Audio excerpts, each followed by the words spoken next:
you found the one, you should never give her up. I think it's the way life changes when in love. Hello everyone, কী অবস্থা সবার? আশা করছি তোমরা সবাই অনেক ভালো আছো। তো আজকের ব্লগটা চাঁদ রাত আর ঈদ ব্লগ একসাথে থাকবে। সো ঈদ তো চলেই গেল ফাইনালি, আর চাঁদ রাতে আমরা কী কী করেছি আর ঈদের দিন কী কী করেছি এই সব কিছু আজকের ব্লগে থাকবে।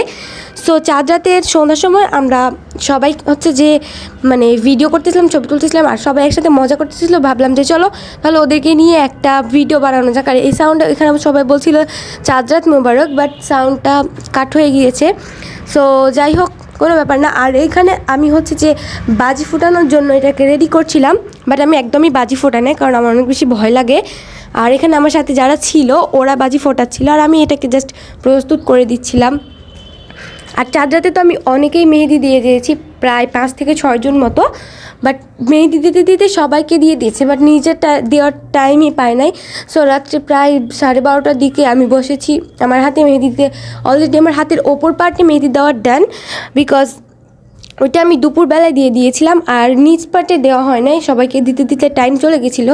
তো ভাবলাম যে চলো এখনই দেওয়া যাক। না আম্মু বলছিল যে সকালবেলা উঠে না হলে দিবা, বাট তখন একদমই টাইম থাকবে না আমি জানি, কারণ আমি উঠবো তো প্রায় 5টা থেকে 6টা, মানে 5টা না 6টাই বাজে প্রায় সময়। তো তখন উঠে আমার অনেক কিছু কাজ করতে হয়, যে মানে ওই কাজ করতে করতে আমার হাতে মেহেদি দেওয়ার টাইমই থাকবে না। তাই আমি আম্মুর কথা না ভেবে ভাবলাম চলো এখনই দিয়ে দিই। আর আমার প্রায় শুইতে শুইতে একদম প্রায় একটাই বেজে যায়। আর সবাইকে মেহেদি দিতে দিতে আমার হাত এত পরিমাণে ব্যথা হয়ে যায় যে নিজের মেহেদি দেওয়ার যখন আমি দেই তখন আমার আঙ্গুল অনেক বেশি ব্যথা করতে থাকে, মানে অনেক বেশি কষ্ট হচ্ছিল আমার এই হাতে মেহেদি দিতে। যাই হোক, অনেক কষ্ট করার পরে আমি এই হাতেও কমপ্লিট করে ফেলি আমার মেহেদি দেওয়াটা।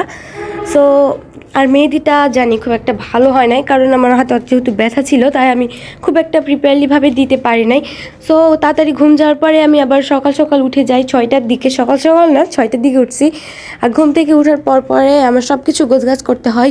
বিছানার চাদরটা আমি চেঞ্জ করে দেই এবং ঘর দুয়ার সব কিছু পরিষ্কার করে মুছে তারপর এখন ভাবলাম যে চলো তাহলে আমার ঈদের ড্রেসটা তোমাদেরকে এখনই দেখিয়ে দিই।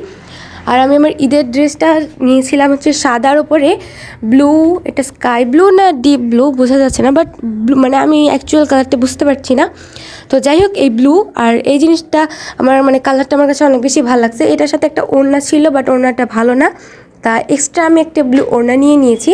আর এটার সাথে একটা পায়জামাও ছিল। তারপর আবার সকাল সকাল ভাবলাম একটু ছাদে যাওয়া যাক। আর ছাদে যাওয়ার পরে ও মাই গুডনেস, অনেক বেশি সুন্দর লাগছিল আজকের সকালটা। সত্যি বলতে ঈদের দিনের সকালটা আসলে অনেক বেশি সুন্দর লাগছে, পাখিরা উড়ে বেড়াচ্ছে, অনেক জোস। আর সূর্যটাও হালকা উঠেছে, না হালকা না পুরাটাই উঠেছে, বাট একদম আলো দিচ্ছে না ভালো করে। তো যাই হোক, ছাদ থেকে আসার পরে ভাবলাম তাহলে তাড়াতাড়ি সকাল সকাল গোসল করে নেই, আমার রেডি হতে আবার অনেকটা টাইম লাগে। সো এখন আমি ফ্রেশ হতে যাব, তাই ভাবলাম যে আগের লুক থেকে পরের লুকটা তোমাদেরকে একটু দেখাই। সো এই তো আমি রেডি, মানে রেডি না ফ্রেশ হয়েছি, এখনও ঈদের গেটআপে রেডি হয়নি। সো আজকের ব্লগটা বানাতে যেয়ে আমার একটা অনেক বড় প্রবলেমে পড়তে হয়েছে, কারণ আমি ঈদের দিন থেকে ব্লগটা এডিট করা শুরু করি। আর আজকে যখন আমি ভাবলাম যে আজকে ব্লগটা আপলোড দিব, চলো ব্লগটা সেভ করি, তো সেভ করার সময় যে দেখি যে আমার ব্লগটা ডিলিট হয়ে গেছে। আমার এত বেশি কষ্ট লাগছে। তো যাই হোক, আবার নতুন করে আমাকে ব্লগটা এডিটিং করতে হয়েছে। তো আমি রেডি হওয়ার পরে আমরা বাইরে আসছিলাম ঘুরতে, আর আমরা আসছিলাম মডেল মসজিদে আমরা সব ফ্রেন্ডরা মিলে। আর যাওয়ার সময় এখানে দেখি সূর্যমুখী ফুলের গাছ লাগানো আছে, তো ভাবলাম যে আমরা তাহলে এখানে ছবি তুলবো, কিন্তু ভয় আর গেলাম না যে যদি বাগানের মালিক আমাদেরকে দেখে ফেলে, তাই অনেক কিছু খাবার কিনেছি।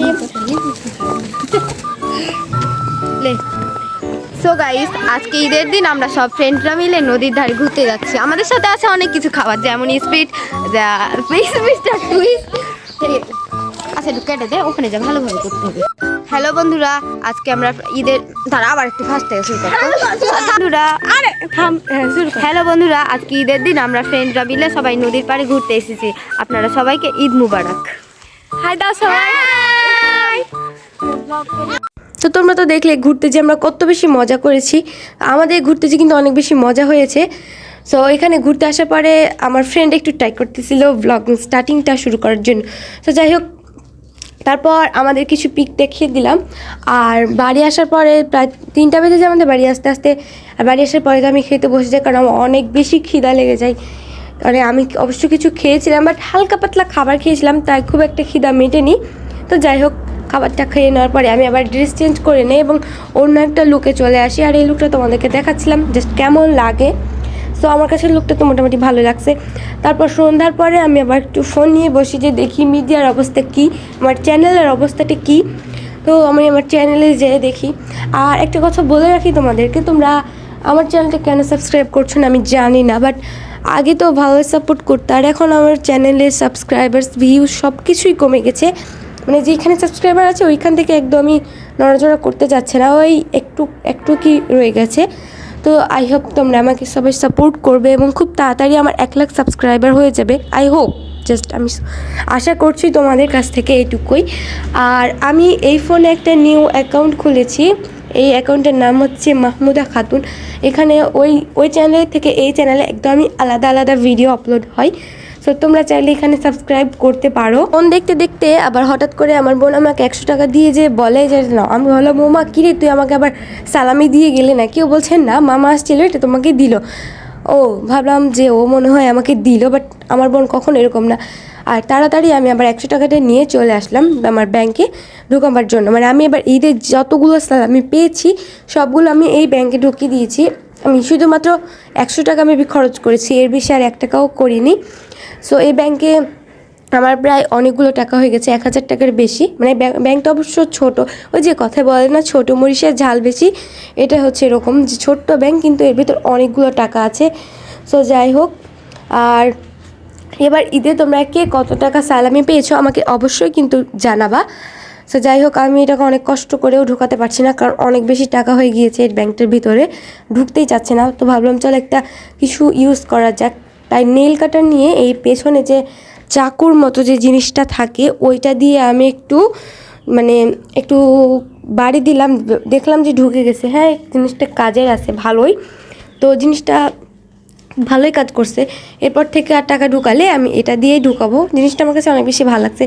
তো যাই হোক আজকের ব্লগটা এখান পর্যন্তই, আর বেশি বাড়াতে চাচ্ছি না। আর তোমাদের সকলের ঈদ কেমন কেটেছে আমাকে অবশ্যই কিন্তু জানাবে। আমার ঈদটা মোটামুটি ভালোই কেটেছে। আর এখানে লাস্টে আমার কিছু পিক আমি অ্যাড করে দিয়েছি। সো যাই হোক, আর বেশি কথা না বাড়িয়ে আজকের ব্লগটা আমি এখানেই শেষ করছি। সবাই ভালো থাকবে, সুস্থ থাকবে, আল্লাহ হাফেজ। If you found the one, you should never give her up. I think it's the way life changes when in love, yeah. I surround my soul with the positivity. That's why I don't worry about the things that I don't see.